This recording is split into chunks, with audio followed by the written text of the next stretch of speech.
our compliance gift giving episode. So today we're going to be talking about what you have to keep in mind when giving gifts this holiday season and receiving gifts this holiday season. We're going to be talking about gifts for business partners and vendors and gifts internally.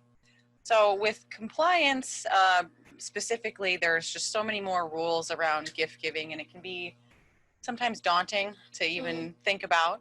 So there's a few things to keep in mind when you're considering giving gifts to either your business partners or even your internal, your direct reports or your other coworkers. What could go wrong though?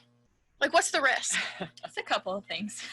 I mean, you could, there's inappropriate gifts. There's the risk of, if you're giving gifts to business partners, if they're over a certain value, they can be seen as bribes. There's timing issues. So there's a lot of things to consider. The first thing that you should always consider is your company policy. Anytime, most companies do have kind of a gift giving policy, especially larger companies. You always check that and see, what's acceptable, what's not acceptable. If you're unsure, we always recommend checking with possibly if you have a legal department or your HR department to see what specific policies around gift giving apply to you. You're speaking my language with policies. Yeah. I love policies. Do you guys know what compliance lines policy is? I do not I actually. don't think I do. Are you going to enlighten us? No. Oh. No, I'm going to. Okay. I've been sufficiently shamed. Thank you very much. You've just been policy shamed. I did. You have been working here longer than me, so I do not feel that bad.